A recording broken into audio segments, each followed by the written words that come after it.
Hi, everybody. Welcome. This is your favorite podcast in the world. Will, my partner over here, and Al, me, know absolutely nothing. And today I'm really super excited to have on the king of the underground, Mr. Eddie Alvarez. Welcome. You sound like the old school Pride lady almost. Epa! You almost hit that note from old school Pride. But how you doing, Al? I'm amazing. It's my son Gabriel. What's up, Gabriel? Thank you guys for having me on. No, it's our privilege and our pleasure. A little bit of background. I've known Eddie since he was 18 years old. And I remember the first time that me and him were sparring together. I was already like in my 30s. And I remember he hit me with a right hand. And I thought to myself, does he have an anvil in that glove? Because I've never been hit that hard. And I was shocked because it was coming from this 18-year-old kid. And I think I remember saying something to him afterwards, like, dude, like, what is in your, do you have something in your glove or something? I was like, wow, that hurt, man. And then I also remember coming to your first fight in Atlantic City. I think you fought a Japanese guy, right? Our very first fight. Yeah. The Japanese guy was Ikimoto. That was the third fight. Okay, got it. I do remember being at your first fight, and I was like, wow. Because back then there was no amateur MMA, right? No, the first fight was at the Rexplex and up in Elizabeth, New Jersey for Ring of Combat. Okay, got it. Then it wasn't your first fight. It was your fight in Atlantic City. So I guess it was the third fight. Okay. Okay. And then it was the pink shorts. Yeah. Yeah. I remember that. They were the good old days, man. We were back at I think we were training at Angel Cartagena's at that time. Right. Body Solutions. Body Arts. Yeah. Body Arts. Fight Factory, the team I fought for, just created their team kind of inside of Angel's place. Angel gave us a spot to kind of train and also helped us big time with our Muay Thai. So yeah, man, the good old days. My 19-year-old confused self just trying to figure out where I want to go with this. So if you wouldn't mind sharing with the audience, and there's going to be people in this audience that don't exactly know who you are, nor what you do or why you're who you are today. Why don't you give them a little bit of background, because our audience is pretty wide and varies. Yeah. So my name's Eddie Alvarez. I'm known as the Underground King in MMA. But before any of that, I'll start off around 19 years old. I grew up in North Philadelphia in a place called Kensington. It's known in Philadelphia kind of where Rocky was filmed. It's known for that, and today it's known for the heroin capital of the world. Yeah, it's not the greatest place to kind of grow up to be raised, but if you want to be a fighter, it's an amazing place to grow up. Plenty of practice. For sure. I tell a lot of people when, like, my job is to be as resourceful as possible and win fights. And when you grow up with not a lot of resources, it forces you to be resourceful. Yeah. So at a really young age, I just kind of figured things out. I know that I needed to figure things out, and living in an area like that kind of calloused me and hardened me at a really young age to kind of go about the career that I'm in today. And in retrospect, when I look back, it was an advantage to me to be in a place that lacked resources and callous myself at a young age, knowing I would have done it purposely if I knew this was the path I was going to take and I was going to end up being a fighter for a living. So roughly around 19 years old. And before that, I met the love of my life when I was 15 years old. So I met my wife when I was 15. I told her I wanted to fight. I wanted to do this. She was on board. She said she believed in me. let me dreamed with me, and me and her kind of built this whole thing together. Yeah. From our kids to the career. Yeah. That's amazing. Yeah, Yeah.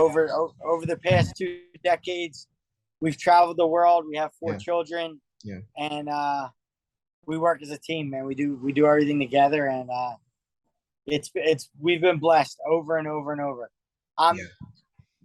In no way do I feel deserving of the life I got, but hell, I'll take it. Yeah, brother. Yeah. I mean, I remember visiting you. Did you live on like Belgrade Street, I think? I lived Off of Harbison? I lived right off of Harbison, but I lived on a place, Milnor Street. Milnor. Yeah, Milnor. it's one like 2 blocks over. Yeah, I remember visiting you there. I forget why. I remember I've seen your struggle. For me, I tell people, I'm like, Eddie's the real Rocky story. Like he actually was the guy that actually came from Kensington from nothing. He's the guy that had to literally fight in his underwear for everything that he has. And I remember when you were with Bellator and the owner of the company was a billionaire. Was it Bjornsson? What's his name? No, Bjorn. Bjorn Rebney. Bjorn Rebney. Yeah. Yeah. I remember when your contract was over with Bellator and you already had a deal in place for the UFC, it was your dream to go to the UFC and become the UFC champion at 155 pounds. And instead of letting you go, he injuncted you and kept you from going to the UFC, claiming some technicality in the contract. And he was wrong, clearly. Like he just like was doing it out of spite, if I recall correctly. And we were talking and you were like, man, I've been into cages with other people that are killers. And this is worse than that because I'm fighting in a court where everyone's dressed in a suit, and this is tougher than what I'm used to. So maybe like share about that, what that was like, getting sued by a billionaire.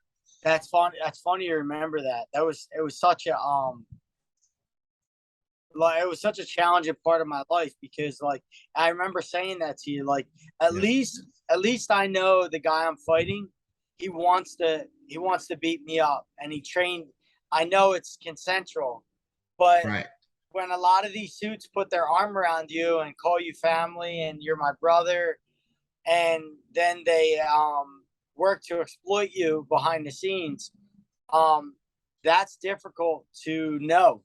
Because when someone does that where I'm from, we wear our heart on our sleeve. If I don't like you, you're probably going to know it. And if I do love you, you also know it. Right. Well, in the world of business, sometimes even with promoters, it doesn't go that way. They'll put their arm around you. They'll call you brother, family, and a lot of things that make you feel safe. And then behind the scenes, work to destroy you. So like, Bellator at that time was the CEO was Bjorn Rebney, right? And yes, I had some matching rights in my contract, and they claimed that they matched my contract, and which they didn't. They clearly didn't. No. They wanted to drag it out in court and bankrupt me, and then have me come on my hands and knees and settle. They want to put you in a submission hold. Yes. I would have been foreclosing on my property. Yeah. I had a family. So it was clear what was going on, but I was willing to fight for what I knew what was right.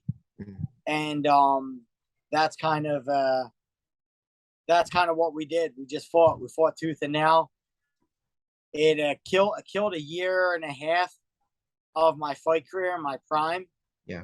But I got to expose some bad practices that were going on, which was good, and I got to expose some things that other fighters needed to know before they go out, and it all ended up great in the end. I end up signing with the UFC and making my run to become the world title. But I'd be lying if I didn't tell you that year and a half almost crippled me. It almost made me rethink fighting and maybe going back to a regular job, and because it's not, fighting is simple.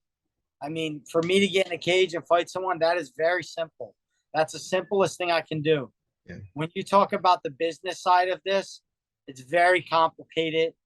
You need an education. You need people on your side who are sharp, that they're well schooled, great attorneys, right, that can guide you.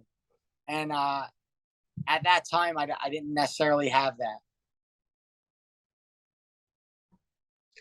I mean, so what you're saying is that combat is simple because it's consensual, but combat outside of the cage is more complex because you have to figure out if the people that you're dealing with are being authentic or if they're being inauthentic with you. And it's taken you almost a lifetime to try to figure that out. It was one of the greatest lessons I learned. And like when I look back, I don't hate Bjorn. I don't hate what happened. It was a part of me becoming a better businessman, a part of me being able to become better in the fight world. I explain to even friends who are in business today, through my pain that I went through, I explain it like this: the business world is a jungle, and inside of this jungle, there's rats, snakes, lions, tigers, bears. Yeah. There's nice animals, there's Sure. birds, this. But you can't yell and scream and say, you are a snake and you are bad. The snakes need it. And they live there. And there's nothing you're gonna do about it. So it's more important to recognize the snake and what it does, or recognize the rat and what it does, and also the good players. And then I can go about playing my game better. So I no longer get mad Right. in the world of business and what I do at people who are playing the game the way they are. I just blame myself and I say, Ed, it's your job to recognize who's who and what's what. Yeah. And I need to become better at recognizing it. I don't want anybody to change for me. Right. I just need to become I need to become better at realizing the players that I'm playing with. That's all. Yeah, it's just snake doing snake stuff and raccoons doing raccoon stuff. Like, why get mad at them, right? Yeah. It's not their That's fault. it. They're just doing what they're designed to do. Yeah. I became better at recognition. That's it. So I remember you sharing once about how when you were young, you would just basically walk around in North Philly with two pairs of boxing gloves and like just start, hey, you want to fight? Yeah, that was so like where a lot of neighborhoods played stickball or hockey or like things like that.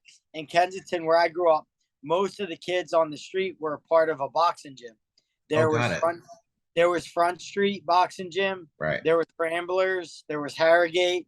There was boxing gyms on every corner.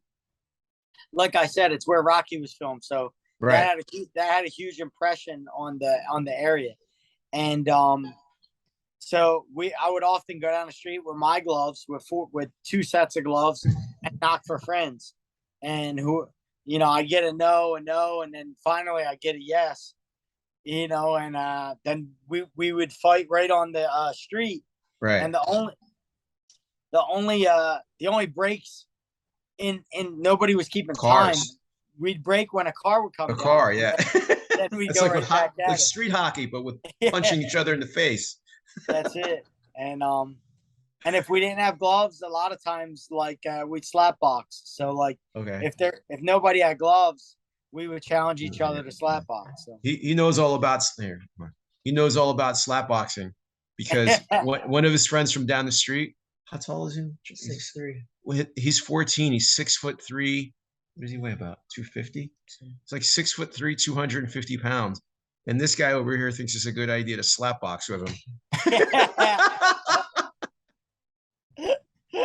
I'm like, I think he's got a reach advantage. He's got a reach advantage on me. A slight one, yeah. What's that?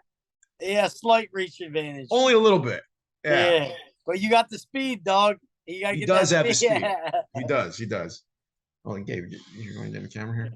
We're gonna snuggle together here. You can't see. You're gonna see half your face. Anyway, so yeah, most people would like canvas for like Jehovah Witness, knocking on doors, or hey, do you want to sell your house, or hey, do you need a new set of windows? But you're knocking on doors in Kensington. Hey, you wanna make fight? it sound, yeah, you make it sound, when you say it out loud like that, it sounds bad. I was soliciting fights. You're soliciting fights. Hi, my name's Eddie. Would you like me to punch you in the face today? I was soliciting fights at a young age. But if you think about it, right?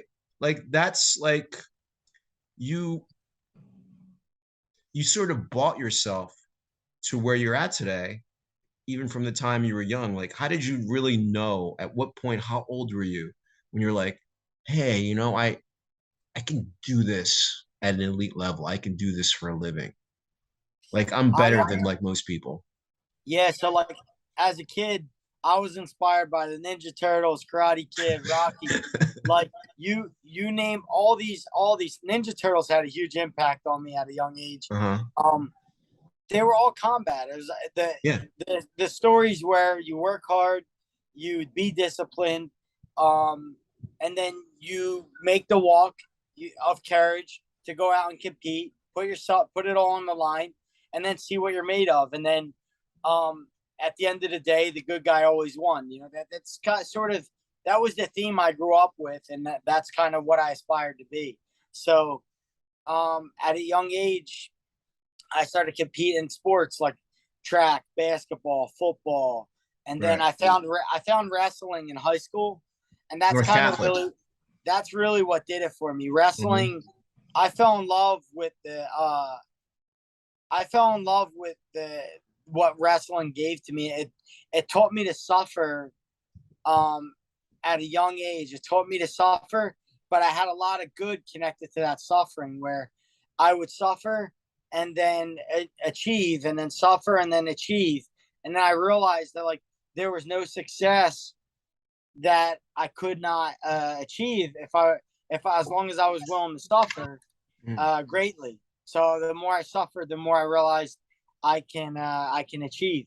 So like I just connected the two, and it was what I was used to. I was never used to being comfy and in the right spot and having everything. Suffering for me was normal. I mean, that was my bread and butter. I can eat shit all day, So I was good at that, and I fell in love with combat sports through wrestling. I guess like what is the saying? It's hard to be a fighter when you sleep on silk sheets.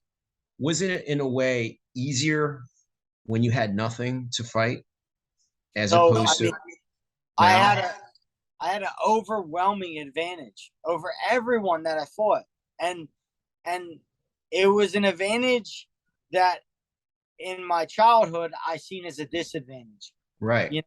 In my childhood, I go, man, they have everything. They have this, they have that.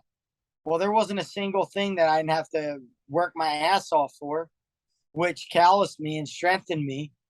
And I had so much more that I could achieve. So where all these guys like simple things like a nice house or a nice car, like maybe just getting my first car that wasn't used, or living in a neighborhood that I could never dream of living in, just regular simple things I was aspiring for and excited about and happy and grateful for. So like that house off of Aramingo Avenue, that was a really big deal for you to buy that, because you bought that from getting punched in the face, right? And that was a 900 square foot house. Who would be happy about a 900 square foot house in Port Richmond? Like you. I was excited, and I was driven. I was driven to get there. And the more what I said is, the more I was able to achieve, and like I would think about something, I would work real hard, and then I would achieve it, I started playing a game with myself going, man, if I could do that, then where's the limit to this game I'm playing with myself? Could I out my ante and just work harder? And could I dream bigger? And could I achieve it? And then I started playing that game with myself really young. By the time I was 19, 20, I was just like, I believe there wasn't a single thing that I couldn't go for, that I couldn't get.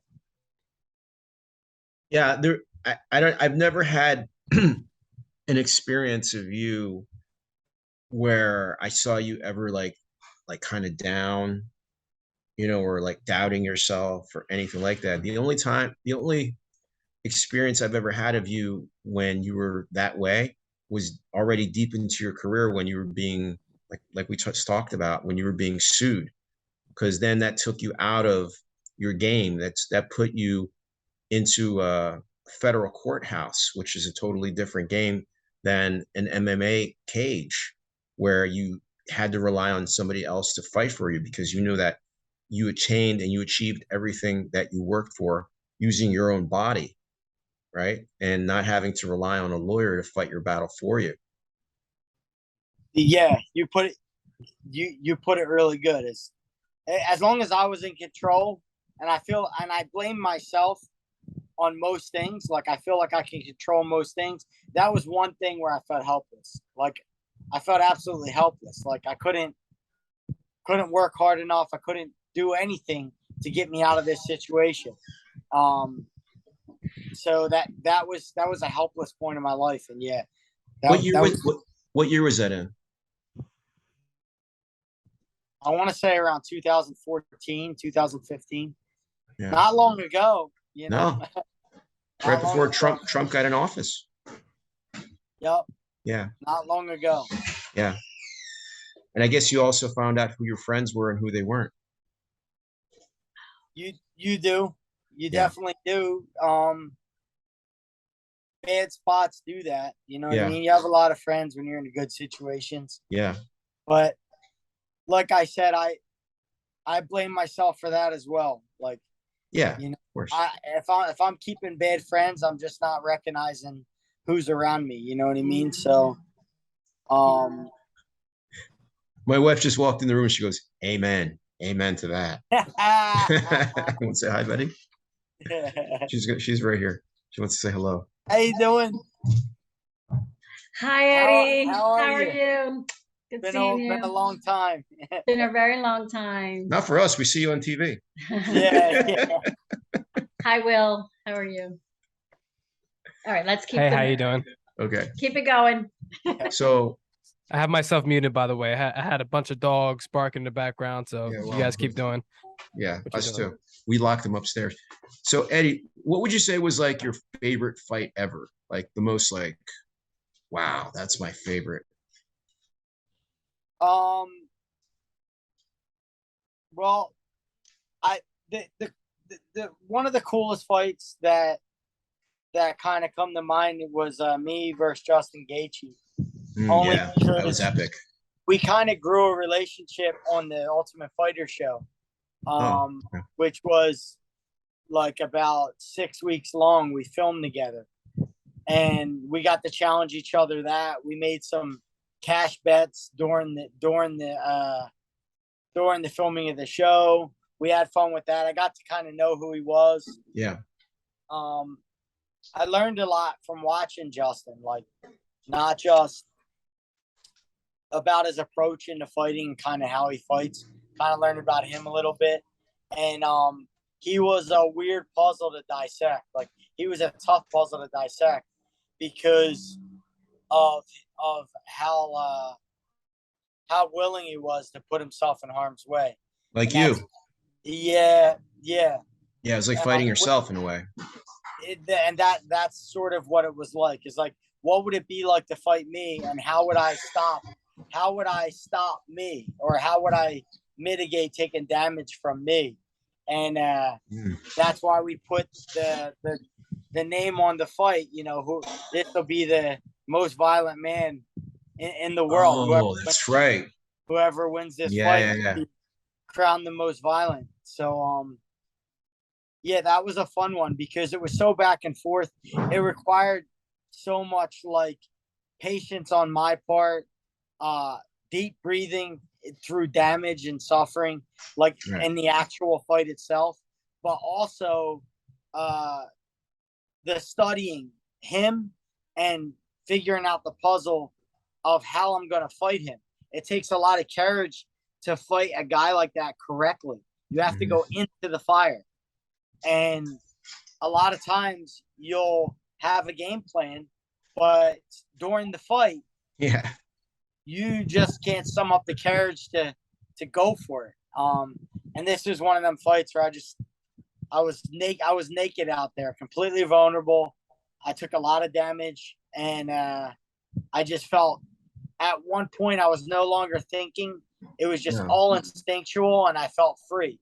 And that's when I love fights the most, when I feel I'm free of thought and I'm completely out of my mind. And I don't want to say out of my mind like I'm crazy. I'm saying out of my mind like I'm no longer thinking. I'm purely instinctual.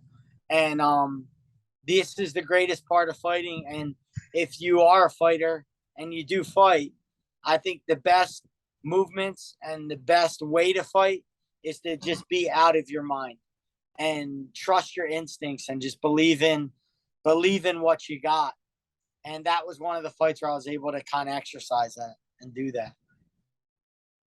That's amazing, because one of the things that me and Will talk about a lot. Yeah. And it's one of the things, yeah, right. It's one of the things that our podcast is dedicated to as far as making a difference in what's possible with people. We talk a lot about consciousness. And I think that when people think about fighting, that's not necessarily the first thing that comes to mind, like that you're out of your mind, that you're just like in the zone and there's just you and another copy of you standing across from you trying to kill you, and you're trying to kill that person, and you're in this whirlwind dance of violence, and people are like, oh my God, that's awful. But no, really, it's like consensual, and it's quite beautiful. It's just a violent dance, and neither one of you possibly are even conscious about what you're doing. Like, you're not even there, and your body has its own consciousness from years and years and years and years and years of training. And so does that other person's, and your bodies are just, you guys are just hurling your bodies at each other. And it's spectacular. It is. And it's the most instinctual thing you can do. And the biggest comparison, which is when I say this, people go, dude, that's weird. And I'm like, look, the closest comparison is sex. Yeah. And sex and violence go hand in hand. Yeah. But when if you do, if you are engaged in sex, you don't have a plan. Actually, if you do have a plan, speak for yourself. Yeah. But if you show up at the bedroom with a plan, it kind of takes the whole beauty of it away.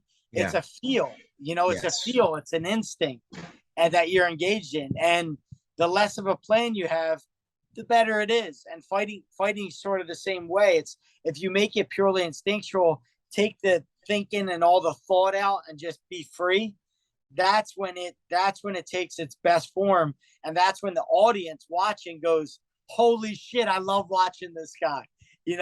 So every athlete I kind of tell who's in the back, who they'll come up to me, even young kids, I'm worried. What if he does this? What if he does that? What if you're already in the wrong mindset. You're already thinking, and your time in the back should be freeing yourself of thought, getting into the instinctual body that you are, and trusting and believing in all your movements, and no longer be a thought. My whole fight week is to try to get rid of my thought, because it can only slow down my process. If I have to move, if I have to think about something, process it, and then do the movement, I'm a slow fighter. Yeah. I'm slow. But at my fastest, at my peak athleticism, my peak fighting ability, I'm instinctual. That's as fast as it gets. that's as good as it gets. Yo, it's just sorry, I didn't want to cut you off. It's just No, like Enter the Dragon. I don't know if you've seen that film with Bruce Lee. I think he Don't has. think, feel. That's exactly Yo. what that is. I learned that as a white belt jiu-jitsu when I was like high as fuck. I was like, this is what this is. Like, it's crazy in jiu-jitsu. Anyway, yeah. Well, Go so ahead. Eddie, he's like one of my training partners when I go to train, when my son goes to train up in Allentown. And a couple times we trained together, like the first time he was on mushrooms and I didn't know. Right. Yeah. And then I figured it out kind of like during the time that we were training. I'm like, oh, wow, this is going to be interesting training session. But question, right? What do you do any kind of meditation, sensory deprivation, tank, anything like to prepare your mind and your spirit for like the ultimate combat? So the biggest thing that got me through like my anxiety, my fear, all my negative emotions that I had toward fighting, I dealt with through reading. I would just read, and I would read about other people's experiences in it, and I would read about, more importantly, read about the perspective that they took on that helped them achieve better results. So what books, for example?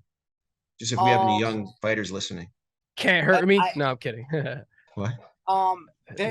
There was self-help books like Tony Robbins was huge in my life early. Sure. Tony, there was one, the Tao Athlete, which it's like the Tao Athlete. The Tao Athlete. Wow. Okay. This one was really good. It had chapters on fear of failure and all these other things that all these other emotions that I was feeling as a young competitor. Just trying to give me a better perspective on how to compete at my optimal level and compete at my best, and how to think and feel about my thoughts. You know, like sometimes if you don't have the right coach and you don't have the right perspective, you can go down a spiral of negative thinking that you're just not going to compete well, whether you're prepared or not. So like some of these help. That was my form of meditation, was reading. But in the back, just good music, deep breathing, and then trying to get rid of my thoughts and just try to, a lot of my mantras are really like, I don't know, a lot of my mantras I would say to myself is like, I'd be cussing at myself, like telling myself how bad of a motherfucker I am. Like my mantras were like, I want to say they were the voice of my father. My mantras were like my father's voice telling me who I was, but I was just saying it to myself. Like, yeah, ultimately, right? Yeah, you're the baddest motherfucker. You're the fastest mother. No one could fuck with you. Like, these are my mantras, and they just got rid of the doubt, got rid of the seeds of doubt, and let me know, like, help me believe in what I'm about to do. That's amazing. Yeah, it's funny. We've never, in all the years we've known each other, we've never actually had this particular conversation. It's beautiful. It kind of reminds me of like when they talk about, first there's the samurai, and then there's the sword, and then there's the samurai practicing with the sword, and then there's no sword and there's no samurai, and they're one. And kind of like, what you're describing reminds me that there's all the things that we do, whether it's jujitsu or wrestling or MMA, whatever, could be art, And at the highest levels, like when I really talk to the highest achievers, there's always some kind of meditative, spiritual, arguably consciousness raising exercise that they all have to do or come from, that makes them who they are. So for example, I became friends with this artist named Phil Harris. He's amazing. He's like a Jean-Paul Gaultier, like high level. And his life has just been so filled with like suffering and harsh things that have happened. And he says to me, I stay meditating and my art comes from my meditation. And I look at some of like his jewelry, and here's a black man that grew up in the South that only knows the church and really nothing else. And I look at his jewelry, and there are prayer wheels on there, which is something that comes like from Tibetan Buddhism. When people go to temples, and what they do is they spin this wheel and they pray, and what they're praying for is for God to relieve the karma in the world, the bad karma that people create. And here's a guy that doesn't know anything about Buddhism, doesn't know anything about any kind of Eastern mysticism, nothing, but from his meditative state that he's in every day where he's creating, he has this jewelry that looks exactly like what people in Tibet use to relieve karma. And I think that's amazing. And I think that kind of what you do, when people like what you do at the highest levels, you know, we're seeing the Roman gladiators, we're seeing these warriors from the past getting expressed right now in a world where, let's face it, there aren't a lot of warriors in this world anymore. You know, there's nothing to survive except, you know, your Wi-Fi going down, you know, and your wife being mean to you, or, you know, like minor inconveniences compared to what our ancestors had to suffer. You know, there was, what was the average, an average person maybe lived to be like 30, and about 50% of all children died by the time they were 5 years old in most parts of the world. Yeah. Even at the time of Jesus, most people didn't live to be 5 years old. Only 50% did. Yeah, and that's funny you say that. We're at our safest point, but you know, depression, suicide, all of it is up. And they if that doesn't tell you that the way to joy and the way to happiness is through suffering, not to avoid it, right? Like not to avoid it, but through it. Nothing does. Like them statistics tell you, like safety is not. I mean, safety is an illusion anyway. But so a good deal of suffering goes a long way in your own happiness, your own feelings, your own self-confidence. And I don't know. I think today, and even for a long time, it was very difficult for me to vacation, for me to do things that I felt were too comfortable and too safe. It was hard for me to do that, and my wife helped me along with that. It was hard for me to go to Disney for 3 days during the peak of my career. I just didn't feel deserving. I felt like my opponents were coming after me, and I felt a panic. I felt like if I wasn't suffering, then I wasn't deserving. And I needed to get a better grip on that, because I was so far the other way, that I needed to get a better grip and have a better balance, because I also had a family. I wasn't just a fighter, you know? Right. I wasn't this guy built to suffer day and night. When I have my kids, my wife, they want to enjoy a good life too. So I needed to get a better grip on my mind and what was going on inside with that, and feel deserving of some comforts, you know. What's it like for you though, a person that, you know,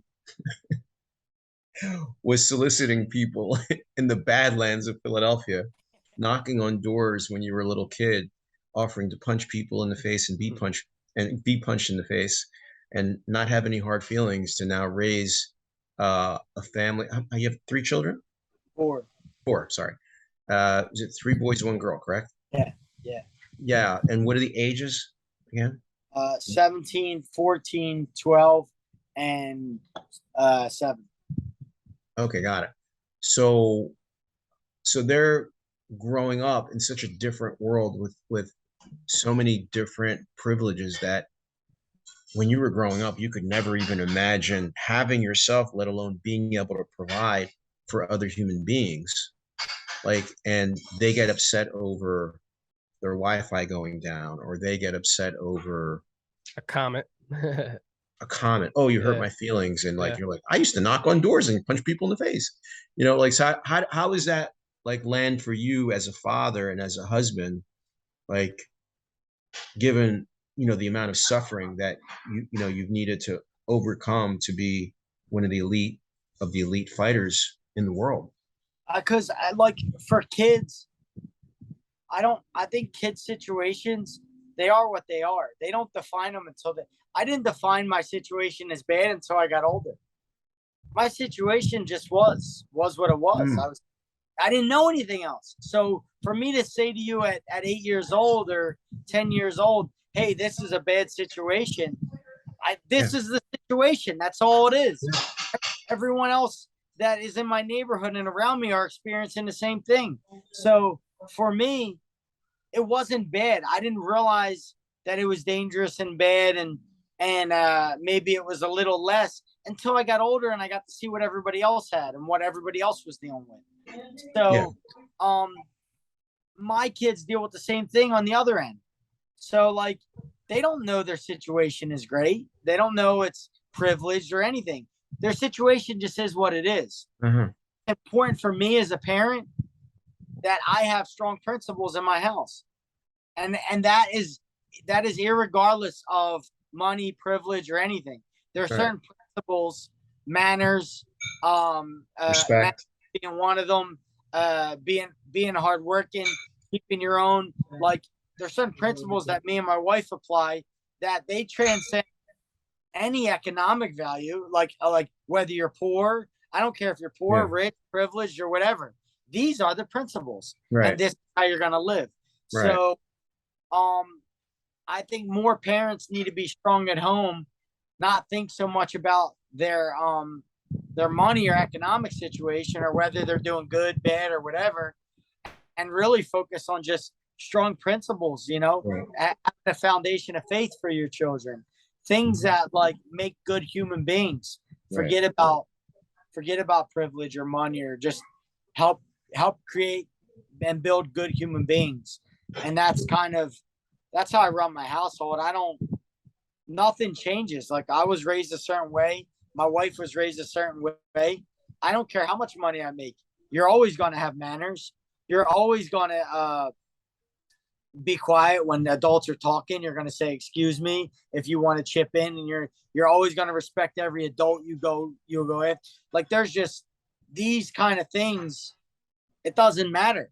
You know, this is just, they are what they are.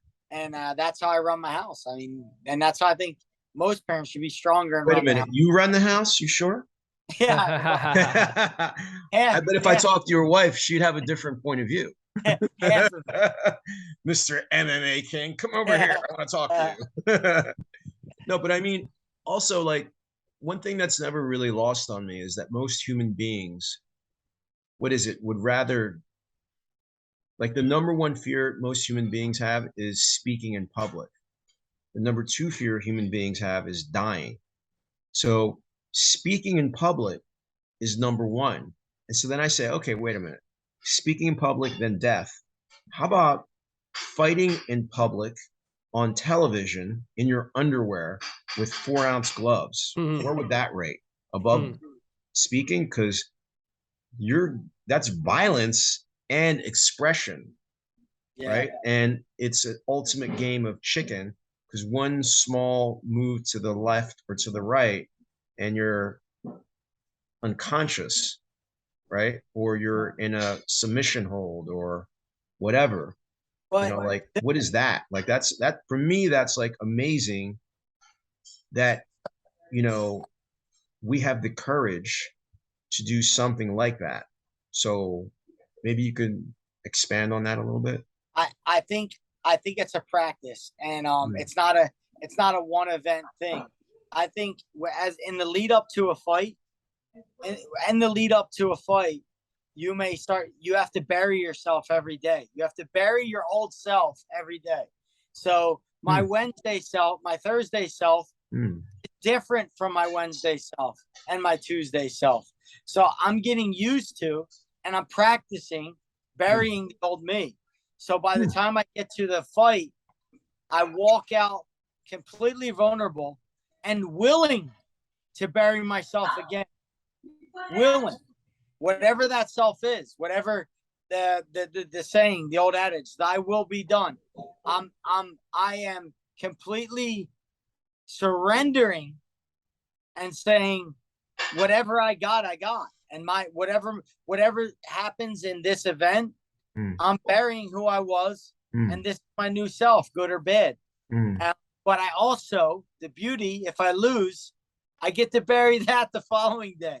So, and if I win, same deal. So Same like, thing. it's a practice. It's a practice of funerals, man. You have to.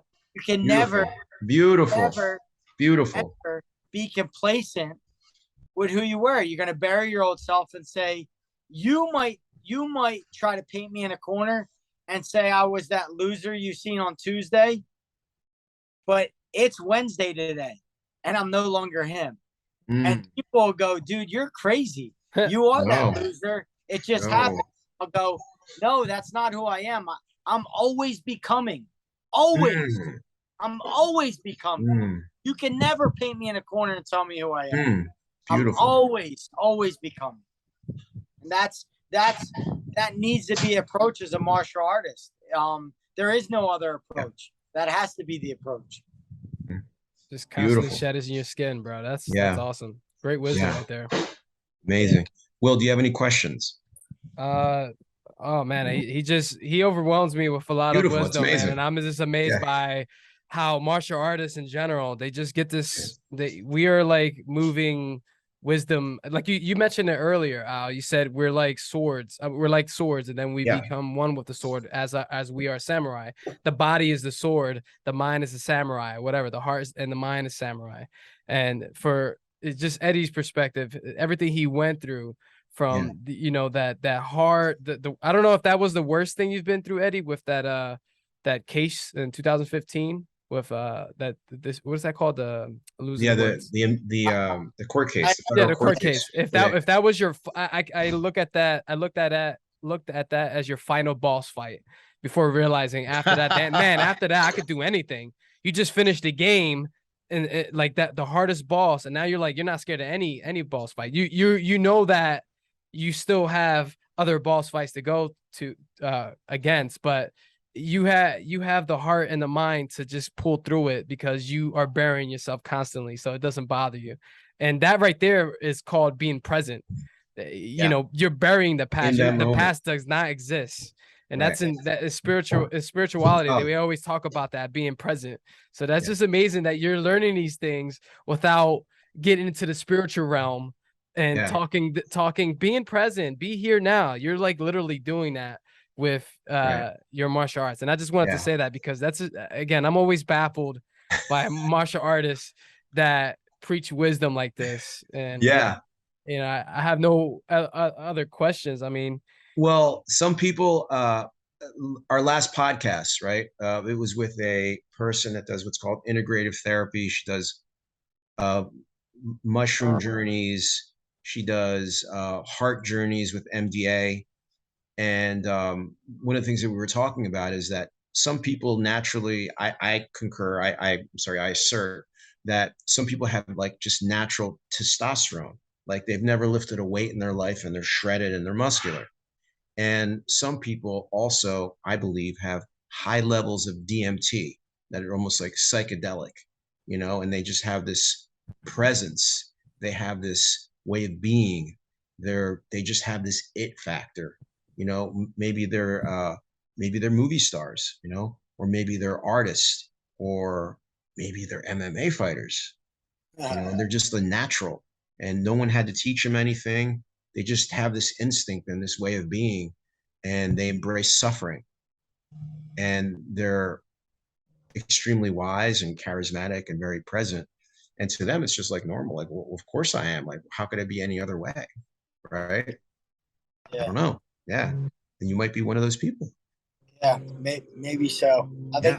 I just think it's all practice. I like that. I'm far from the 19-year-old kid who started MMA. Yeah. And you know, I hope in 10 years I'm far from the 38-year-old kid, 38-year-old man who's speaking with you right now. I hope that you know, I've evolved in some way, my perspective on the sport or even life in general. But that's me just kind of paying attention to what's going on, paying attention to what I'm doing, and kind of wanting to get better. The funny thing is like, and a lot of these understandings happen when I'm just on a run.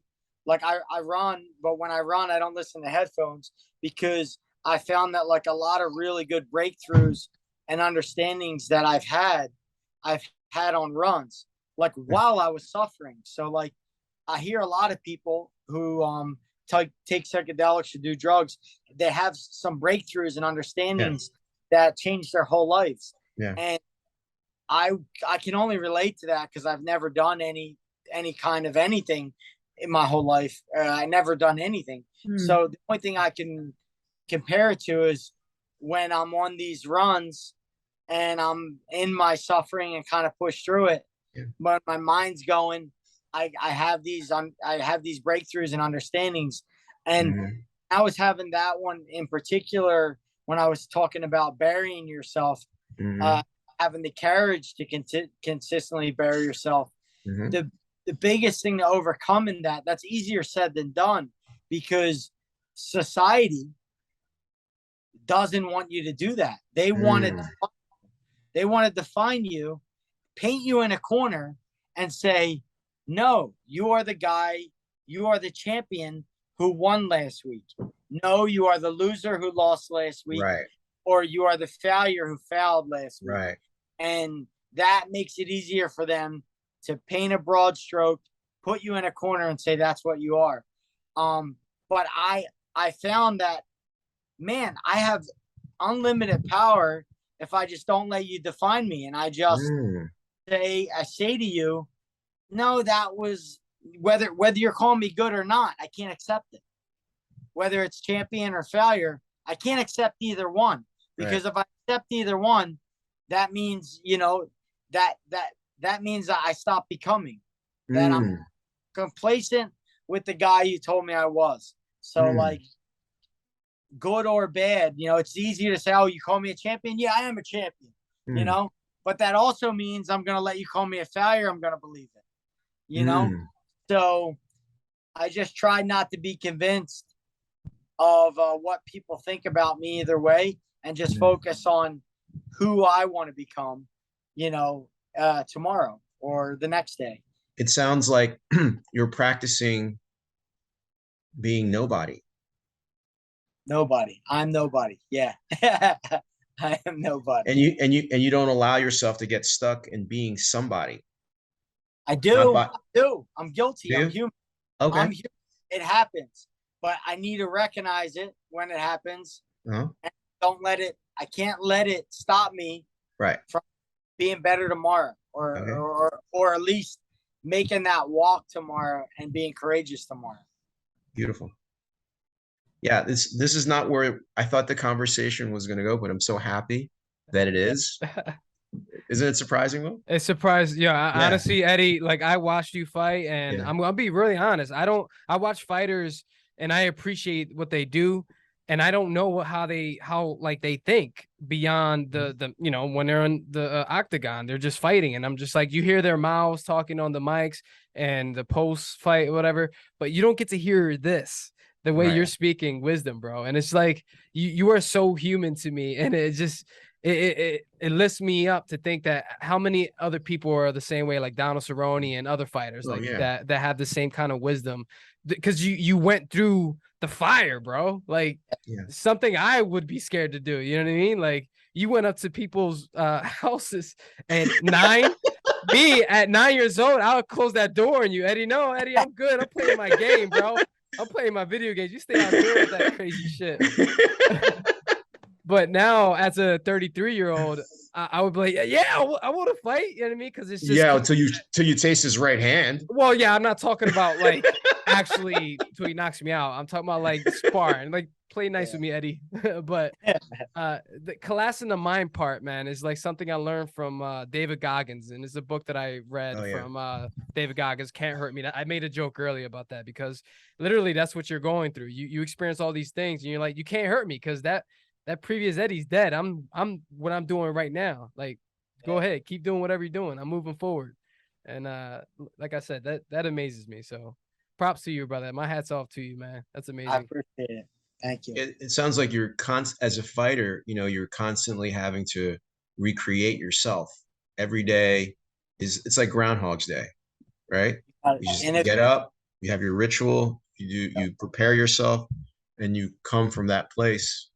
And it's funny that you said that about when you're on your morning run, because the last couple of months, I started walking every morning. I get up like 5:30, 6 o'clock in the morning.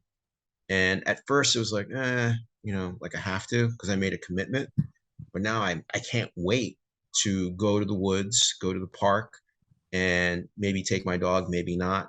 And I'll just go for hours and just be like either in a quiet space and just like listening to my surroundings, the stream, an occasional dog's person walking by.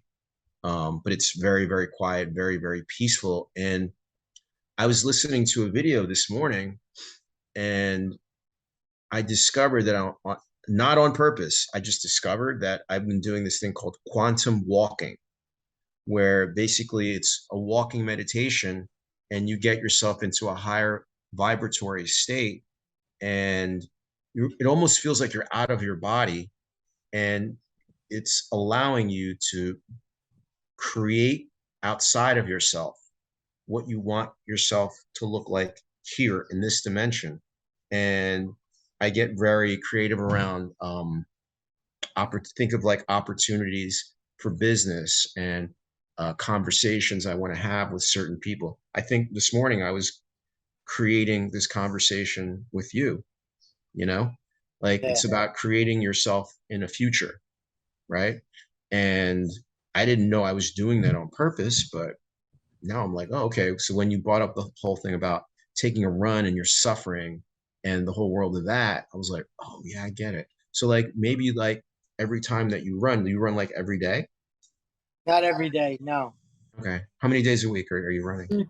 2 or 3 days a week I'll run. So does it ever occur to you like that you're running and you're like in this rhythm and your heart's going and you're alive and you're creating from this place, and it's like a meditation? I always felt like it was a form of meditation. Only because after so many, I just come to some understandings during them, and I went, this has to be something greater than just running. And I started to promote to teammates and even trainers to take their headphones out, because you're denying yourself a really good opportunity to have a good conversation with yourself. So like I would just use that time rather than put headphones in or a podcast or something. I use that small amount of time to, hey, I'm going to have a really good conversation with myself. And when else do I get to do that? Between phones, training, TV, internet, social networks, you never get to sit and have a conversation with yourself ever, unless you get locked up and go to prison. But other than that, my runs were my time to let me talk to myself for a little bit, try to figure some things out. So about 2 months ago, after I did my toad venom ceremony, I just lost my desire, my appetite to watch TV, to watch a movie, to listen to podcasts and all of that, because I realized during my ceremony that you are what you eat, you are what you consume, whether it's that movies and TV, news, all that stuff. And I was a podcast addict, right? And, whether it's Joe Rogan, whatever, I mean, nothing wrong with that. I think they're amazing and awesome. And this morning I was texting Will as I was doing my long walk. And right at the tail end of my walk, I got a text message from Will, and it shows Spotify and it shows our podcast. So I clicked on it, and now I'm listening to myself do a podcast, instead of listening to someone else's podcast, I'm going, wow, I got this productivity out of giving up listening to podcasts. Now I'm a creator of content as opposed to consuming someone else's content. And I was like, okay, this is working. Yeah. Creating a Yeah. new future, right? Which it's amazing. And they did the smallest experiment I seen this really happen in this day and age was when I was at the Ultimate Fighter house. You're not allowed to have a phone. There's nothing. I would go when we would go visit as coaches. The girls who we were training, they were making like the craziest stuff. You would see them drawing. You would see them basically. We have a deep, deep desire to create, but what's happening is we're all getting distracted from creating and we're consuming instead. So you're going to do one or the other. That's it. You're going to consume to the point where you're going to get distracted. And in order, I don't believe you can consume and create at the same time. You're doing one or the other. Yeah. It's very difficult to be in a creative space and also consume. So we're getting jammed so much stuff and consuming. We're not turning the camera on ourselves and going, what am I made of? What am I great at? You know what What's I mean? my expression? Yeah. Yeah. So the only way to do that is to quit consuming and be in a silent space where you're having a small conversation with yourself about what do I want to do? What do I want to create? And what do I want to bring to the world? You know, I started listening to people like Ram Dass. I don't know if you ever listened to him. Yeah. Yeah. I started listening to what's the one that the guy with the English accent again? Alan Watts. I know. Alan Watts. I love Alan Watts. Be careful how much you get into Watts. Wow, I'm going to become an alcoholic and British. No, I went down a deep, deep Alan Watts rabbit hole. Like, when I lived here in Florida, like 7 years ago. Oh, got it. What do you like to listen to now? Today? Yeah. Today, the last thing I did was I was in a hotel room. I was in a hotel room for a long period of time. I had to be, for a fight, like a 9-hour seminar on tax-free wealth. Oh, excellent. Okay, got it. All right. So no more Alan Watts. Where's the money and how do I hide it? Yeah. It makes sense, man. Are you sure you're not Jewish? Yeah. Actually, this morning, yesterday I was listening to the Zohar. It's called the Book of Creation. Ever heard of that? No. So it's basically commentary. It's commentary on the Old Testament by rabbis, and it's all on the screen. It's all Hebrew, right? And it explains how God spoke the universe into existence, and how he spoke the letters of the universe into existence. So in Hebrew, every letter has an alpha, has a numeric number. And so everything is represented by numbers, sounds, and frequency. Basically, it's the code of the universe. Yeah. It's like, you listen to that, and you're not on anything, and you're in the park and it's quiet, and you listen to that and you're like, oh, wow. Yeah. Wow. And it's like, it's very humbling. It brings you straight into the present moment, and it makes me grateful. It makes me respectful. And it also makes me realize that if we're made in the image of God, that when we open our mouth, you better be careful what you say and how you say it, because you're speaking things into existence.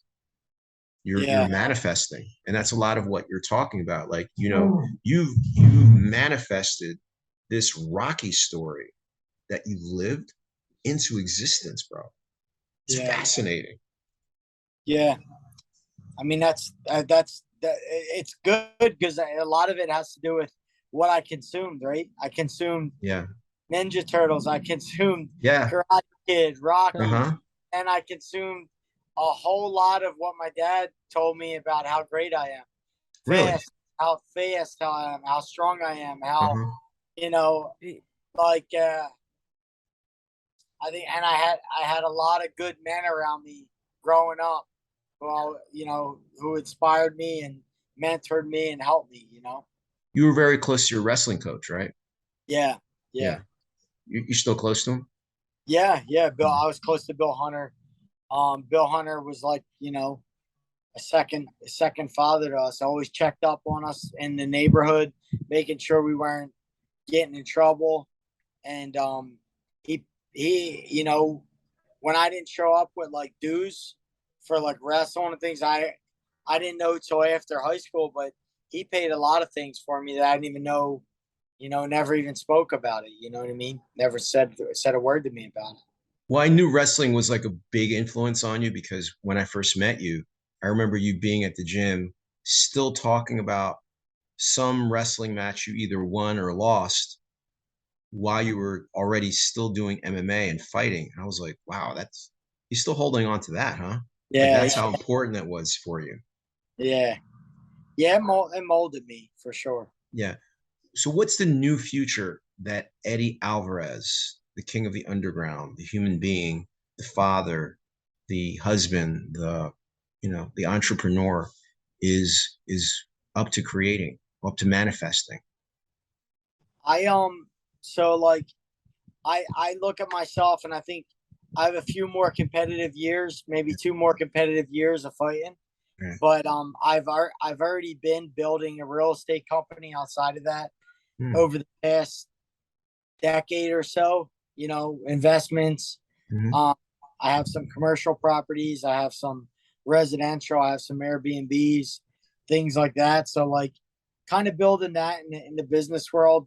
But for me, it's more about like my kids. This next decade or so is going to be about, you know, building my boys and the men they want to become, putting my hand on their back and guiding them as good as I can into what they want to do. I want to get to a point where I'm not so worried about me. A lot of my life has been selfish with fighting. Yeah. Well, you have to be selfish to be a fighter. I had to be. It's part of the job. Yeah. But I'd like to kind of bury that, put that in the dirt, and then try to help my boys become the men they want to become. And that's doing real estate and doing that. I'd be fine with the two, and being involved in fighting in one way, shape, or form. In what capacity do you see? Like opening a gym or managing or?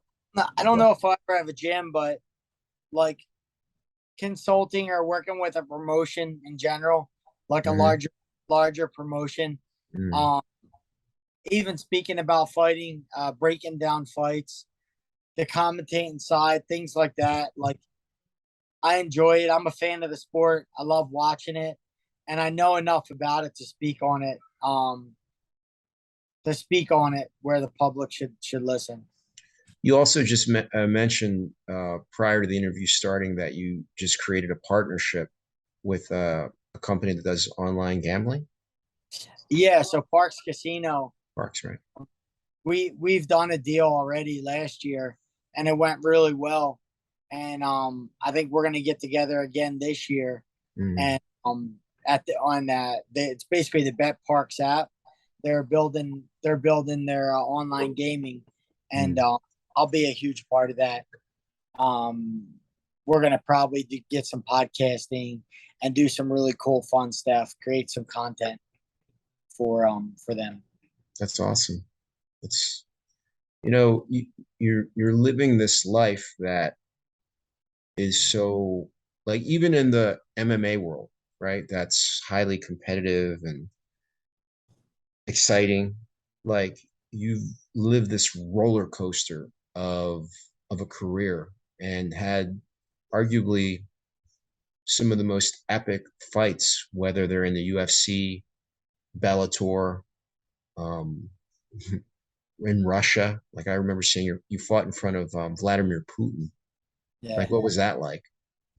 And Putin. wasn't Jean-Claude Van Damme in the audience too? Yeah. Yeah. Yeah. Wow, Yeah. you were in a movie, bro. I'm telling you, this guy's life is like a movie. Wow, Yeah. that's Yeah. a movie. That's crazy. I actually took my first loss in Russia. I didn't want to go, so I went last minute. I went like on Thursday and fought on Saturday. Well, that guy was like 50 pounds heavier than you, in all fairness, wasn't he? By the time you rehydrated. Yeah, but I should have been fighting lightweight. I should not have been fighting welterweight. It was Um, 170, yeah. Yeah. But yeah, I was so angry about losing. That was my very first loss. Yeah, I remember. At that point in my life, I didn't think I could lose. I didn't, in my mind, I didn't think it was possible that anybody could beat me in a fight. Wow. And maybe I was delusional, but up until then I never got beat in a fight. So it was like telling someone the Easter Bunny, telling a kid like the Easter Bunny, Santa Claus, and Jesus, none of them exist. I lied about the whole thing. So like that was what it felt like when I lost my first fight. Wow. Wow. Well, Reality check. Damn. I mean, you said delusional, right? I think that's an interesting word that you just used, because like most people that I've met that are highly successful, no matter what they do, they just have this confidence. They have a knowing, right? It's not even like there's fake confidence, there's bravado, and then there's just like, Yeah. It's like the mystics call it gnosis, right? Yes. Right? Yeah. Like a knowing, and it comes from within, and a belief, like you can do it, and there's nothing that can stop you. And you feel like you're aligned with powerful forces that you can't see and you can't touch and you can't smell, but they're there, and it's your destiny. Is that how you felt? I felt that way. Yeah. Delusional. I don't know. So I think in a way, fighting, you have to be somewhat. Yeah, of course. It's important. But it was hard for me to believe. Like, I would argue with anyone that no one could beat me in a fight when I was 23, 22. Like, if someone said, hey, someone's going to beat in a fight, I'd say, where's he at? Because right here, man, right here. Yeah. I just didn't think it was possible. And I felt like this was my calling, was the fight, and that no one could beat me. So when I lost, it was devastating. It was really devastating for me to lose in a fight. I could lose in so many things: football, basketball, a race, a wrestling match. Right. Not fighting. Fighting was not something I believed I could lose. Got it. So I want to ask you about something. I don't think we've ever talked about it. So when you were UFC champion at 155 pounds, you fought in Madison Square Garden it was the first time they'd ever had MMA in Madison Square Garden, because for the longest times the unions kept the UFC out of Madison Square Garden, and that's like the holy grail of fighting, especially boxing, but just say fighting and basketball and just the world of, it's the center of the world. It's New York City. And you had this guy by the name of, what's his name again? Oh yeah, Conor McGregor, right?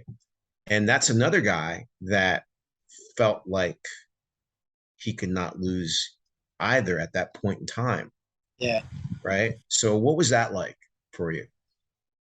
Honestly, the experience in itself was different from anything I experienced, like during the fight. Like as far as promoting, eyeballs, attention, all that, and I sort of, I don't know if I loved the fight, but I didn't know if I wanted that much attention at that time.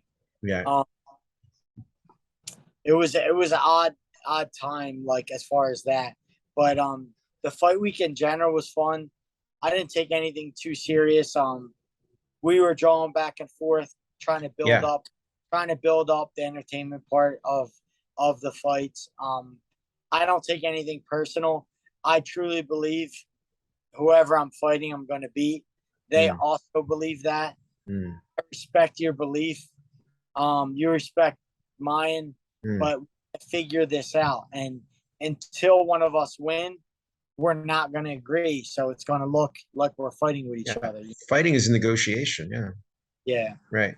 I mean, I remember during one of the press conferences, you said something to him, and I think it really got under his skin, which was, "You're not a man." Up until, I don't know, I think he said a couple of months ago or a couple of years ago, you were on welfare. You were on the dole. You're not a man. Do you remember saying something like that? I do. Yeah. I do. And I think a lot of people from Ireland, I don't know how they took it or how they took it, but I knew what I knew what I was saying and why I was saying it, because I was at my lowest of low. I had no health insurance. My parents moved away when I was 18. I didn't know that. Did I want to pursue fighting? I absolutely did, but I had bills to pay. So I don't believe anybody owes me anything, including my government, city, or state. So it was up to me as a man to go to work. Right. And my goals and my dreams were done after work. So I needed to obligation as a man first. And then after I did my manly thing, I pursued my goals and dreams. Right. There's people who work every day who have goals and dreams who don't get to pursue them because they have kids or they have a house or a car or bills and obligations. Why should one person be able to say, hey, I'm going to take a handout so I can pursue my dream of being this? Nobody should. That's not what the system was built for.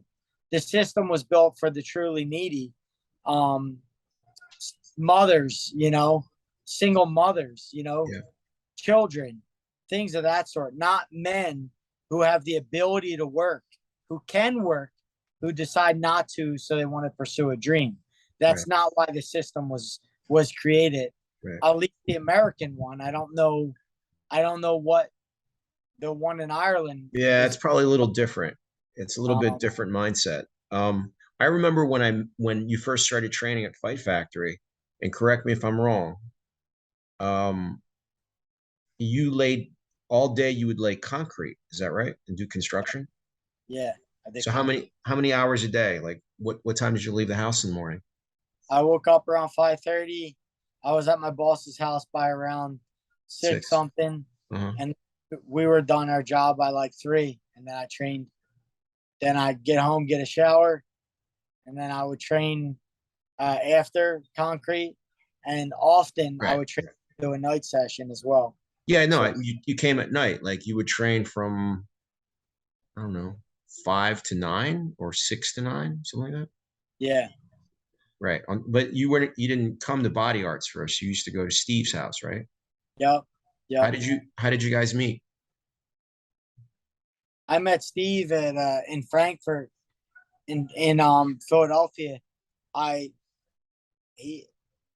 heard about a small fight club, and they gave me an address. And you went there with boxing gloves to beat them up? Knock, knock. I pulled up to the address. Actually, a kid went out for North Catholic Wrestling. Okay. And he said to everyone on the team, "I'll tap you all out." Oh yeah? Who was that kid? That kid's name was Chris Blood. Okay. And he did jiu-jitsu with Steve. Oh, okay. So he gave a challenge, and he goes, "Meet me here, and if you want to do something, Oh. So I went.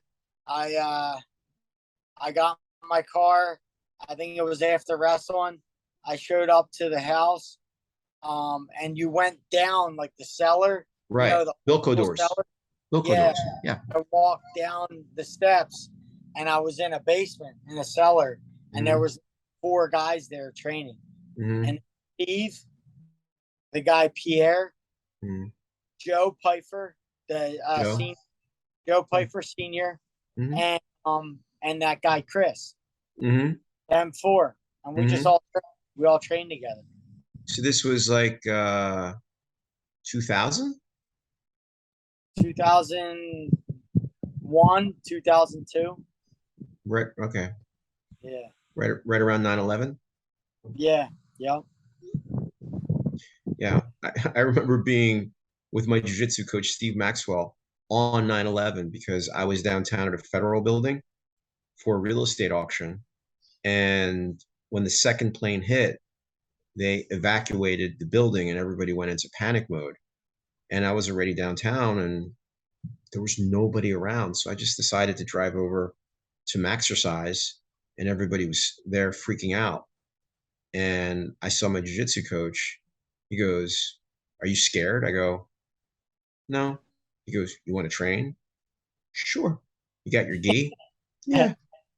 "All right." So we trained like all day. And then we were leaving, like there was nobody around. It was like a ghost town. And like this is the 7th and Chestnut in Center City, Philadelphia. And we looked around, there was nobody around. It was the strangest thing, you know? It was only like, I don't know, 4 o'clock in the afternoon or something. And he goes, "Well, isn't the point of terrorism to scare people?" I said, "Yeah, it is." "So by being scared, aren't we giving them exactly what they wanted?" I said, "Pretty much." Then he shook my hand and left. Yeah.